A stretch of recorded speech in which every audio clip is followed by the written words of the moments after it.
Now that we've completed the individual lessons for Master Kuo Lien Ying's Northern Shaolin form, Chuan, we're going to go into putting it all back together and talk about the flow and the linking of the moves throughout the form.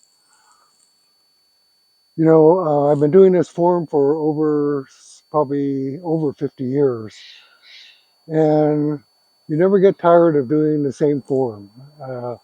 To some people, it might seem be boring to do the same form over and over. And then there's people that I call form collectors, and they like to learn lots and lots of different forms. But the one beautiful thing about learning one form and performing it over and over is that it starts to talk to you. And as I presented in other videos, my concept of learning is not that linear learning is linear, but it's more like a coil. And when you get up to the next coil, you're in the same move, the same position of the form, but you have a higher knowledge of it. And as you work up the coil, so forth, you just kind of are working on the same moves and they have a whole different perspective. In the Northern Shaolin that Sifu taught and also his weapon forms, the emphasis was on foundation and also stance work and root. And so the power for the moves comes from having a good solid stance and a root connected to the ground for the final movement. The second element that's important in his Shaolin and other weapon forms is looseness. In looseness means no rigidity in the movement. When you're controlling your body, when you're trying to do movement, you can do rigid and control that movement so that everything is in the right, and it doesn't matter how fast you do it and get it in the right place, it's still trying to control your movement through that space is kind of considered rigid. Looseness is more the concept of using the momentum and your root to generate the power for shooting out. And during the whole time that is shooting out, it's relax. The more relaxed you can be while you're performing the form, the better you can conserve your energy and the better you can kind of generate the difference between static and explosive power. Okay. And recently I've been working on another third element that I didn't really used to work in the beginning, but it's becoming much more clear to me. And that is the concept of elasticity. It's kind of a novel idea for in the martial arts, probably. But elasticity is the ability to stretch that moment and then explode, kind of like drawing a rubber band back. It's kind of that elastic moment and then releasing so that kinetic energy of that buildup of power is exploded and it exploded in a very relaxed form. Okay. In an interview, Bruce Lee compared the difference between his kung fu and other martial arts, the other martial arts being rigid. And he compared his kung fu to like a ball and chain. And I really like that concept because on a ball and chain, once you set that ball in motion, the chain is just that final link to the power. And the ball is going on its own power emanated from the initial whip. And so in my own training more recently, I've been working on that concept of elasticity, and we kind of demonstrate that as we go through talking about the form. So before we begin actually the different sections of the form, and I'm not sure, depending on how intricate I get in my explanation, we'll have time to go through the entire form in one lesson. So there's a possibility, I haven't really decided until I kind of get into this lesson, whether we'll break this lesson of linking the whole form together and then linking the moves and the flow into two separate sections.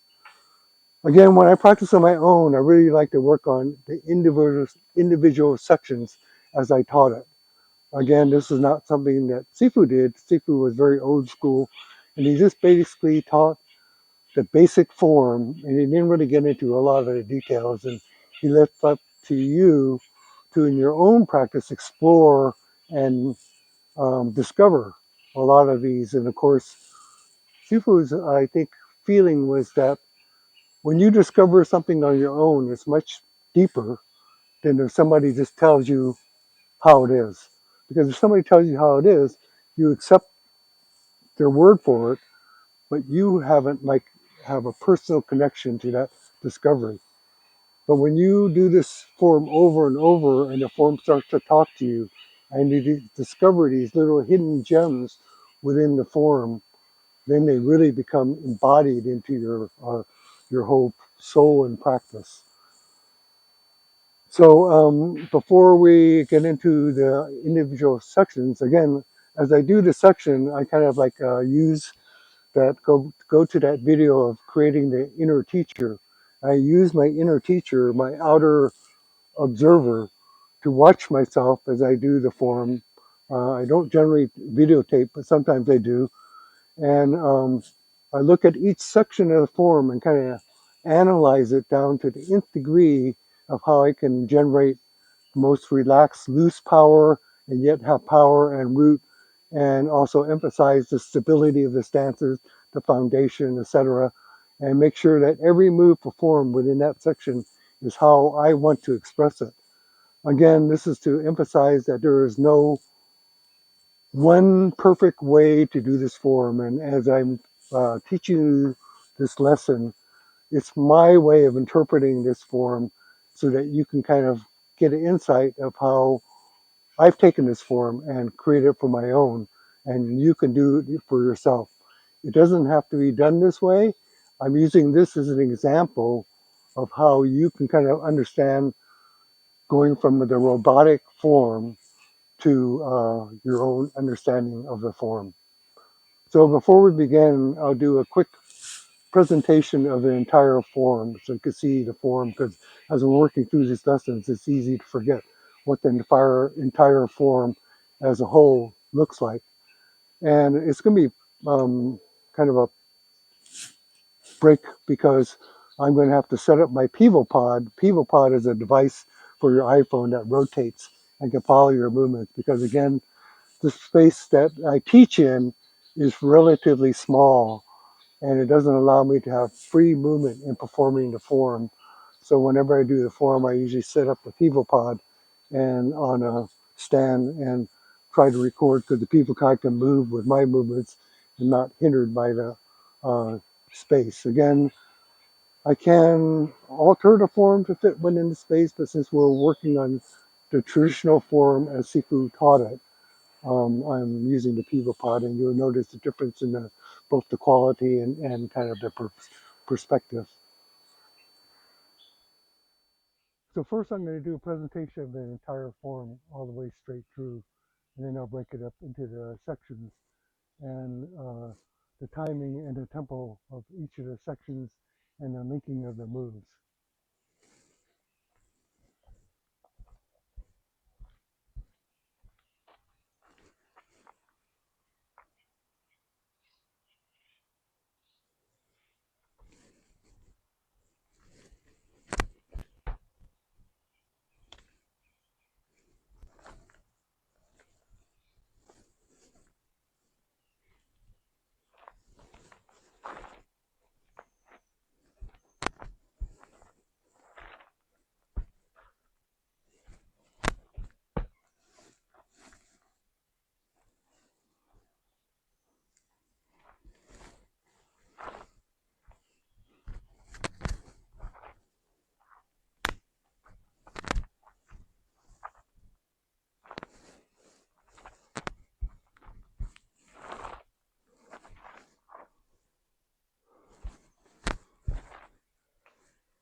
Again, since we're going to be working on section by section, I'll try to do the presentation in the center of the filming area so that you can better see the movements. Normally the beginning would be over to the right, but I'm going to do it in the center so you can get a better view. So the opening salutation section. Again, as I explained in many of my videos, before doing the form, try to gather yourself internally and relax. Try to, again, be as relaxed as you can in the movement without forcing it. In the beginning, I guess I should kind of demonstrate. In the beginning, you're going to have tend to do it robotically. When I say robotically, if you follow the lessons, then you're going to have to memorize the movements broken up so that you just go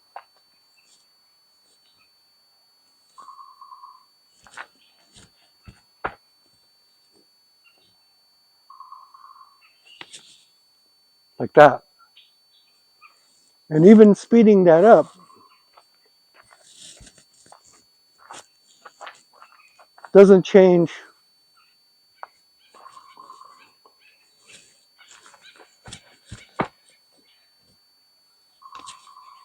the robotic quality until you start to do it over and over and your body starts to talk to you and you start to feel where you can emphasize those movements to accentuate the demonstration and feeling of stability, root, and power. So in talking about how to link the moves, I'm going to have to try to stay within the foundational, traditional way that Sifu taught it, and then also balance my own interpretation and how I like to do it. So that's going to be the difficult task for me. But in emphasizing the looseness, I really try to use that little elevator drop for kind of getting myself set. Slow here.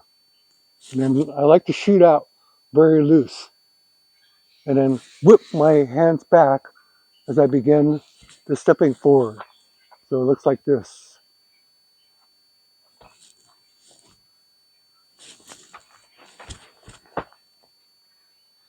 And I like to accentuate those 3 steps as I run and then come to the final end of the salutation before I do the fist break. I like to emphasize that like that. Again, a lot of times when we're trying to do the entire form, we forget a lot of little details. That's why doing section by section helps you to emphasize over and over those little nuances that you want to demonstrate. Again, performing a dalu, a fixed form, is both a demonstration of your understanding if you're performing it as an exhibition or doing it in front of people. But it's also a demonstration to yourself of your understanding and how you want to express the form. So everybody's going to express the form differently, but after a while, and as you get your movements so that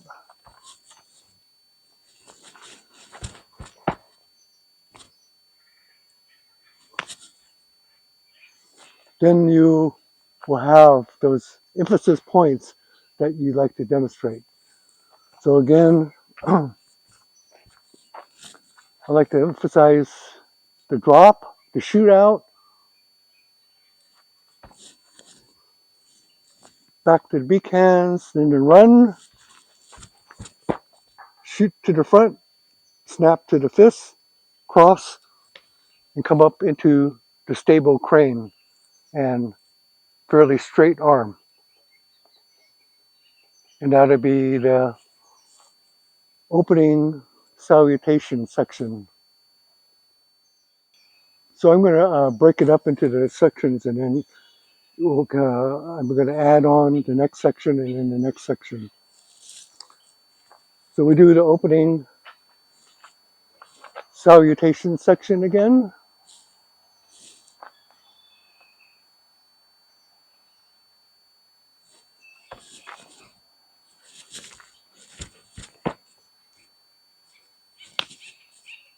Okay, from here, you're going to go into this first section of the actual form. And from here, we're going to go into the bow stance and the blade hand strike.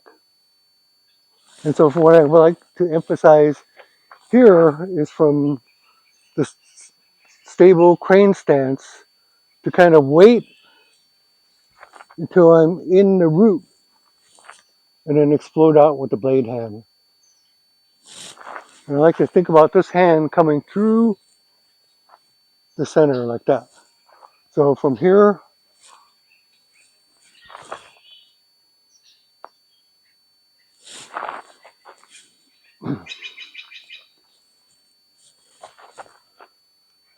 okay, so we talked about elasticity in the beginning. And this is an example of where I interject this concept of elasticity, because elasticity means changing your timing so you kind of hold and then explode. Okay, so again, we could talk about the difference between robotic and elastic. Okay, so in basically robotic would look like this.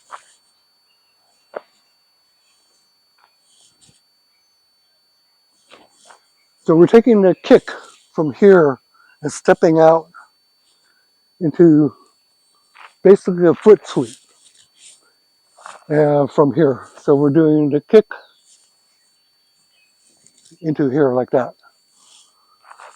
What I like to do to express that elasticity is use that stretch out here as kind of like stretching that rubber band. So when I finally come to the punch, I can use that elasticity for the power of the punch. Think about like snapping a rubber band. And so this is a first example of how using that little delay in your movement, again from the very beginning, using this little delay, again, if you watch the earlier presentation of Tantra, I call it pre-power, that feeling of winding up the power and then the shootout, right? It's always there. And then the elasticity, like that. So I'm thinking about taking that step and then that coordination of the foot sweep to add power to the punch. And that's what I'm talking about when I refer to elasticity. So again, from here, and then here, I want to come up high. And then as I rotate, I'm thinking about this drop way down in the falling stance, the grab and the punch. And I want that drop all the way like a inverted check mark is what I imagine in my mind. Okay? So again, let's take that whole sequence from the opening salutation here, the blade hand strike, the kick, then the step and sweep, cross, come up high, and then here I put a little circle in the knee, and I'm going to come low through here into the horizontal punch. Okay, one more time from crane, shoot out, elasticity,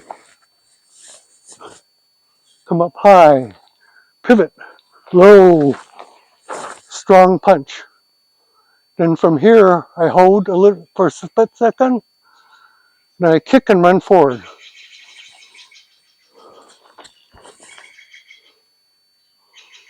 And hold that blade hand strike. Come back into the cat. And then the run. Stamp.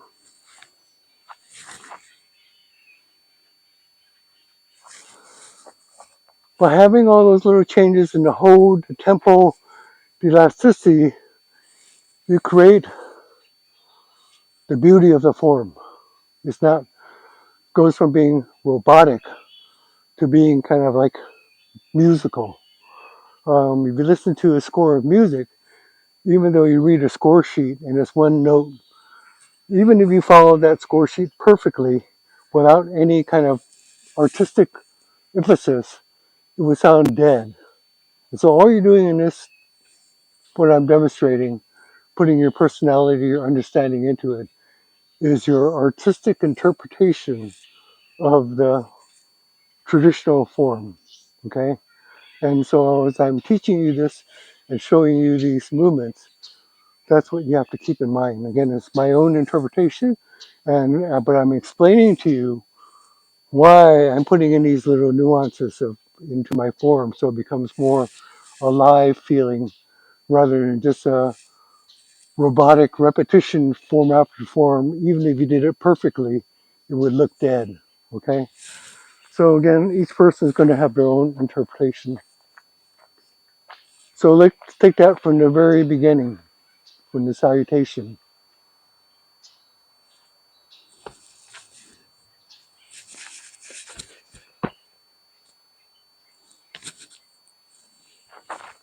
Okay, again, that elasticity,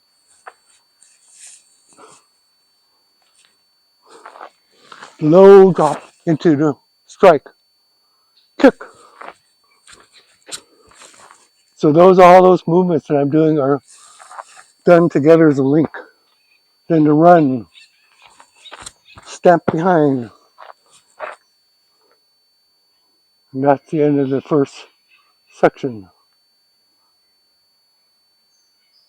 Okay, we're going to have to break it here into the next lesson. The reason why is where I work out outdoors, the lighting changes constantly. And to get the proper film quality without lots of dots and shadows, you can see the sunlight hitting my eye and it's all spotty. I have a certain limited amount of time according to the time of day where the sun is down in the mount behind the mountain. Today was supposed to be an overcast day, which was going to be a good day to do a long, uh, drawn out session of filming so the lighting would stay even. But all of a sudden, everything cleared up and the sun's coming out. So I'll either have to wait till it clouds up later or continue into next tomorrow morning because I want the lighting to be fairly consistent throughout this film. And also, there's going to be a lot of information I'm going to be imparting as we go through this forum. So I don't want to like jam it all into one lesson. It'd be hard for you to remember. So we do 2 or 3 sections at a time. That's more than enough for you to have to remember about. So we'll continue to the next lesson. Thank you.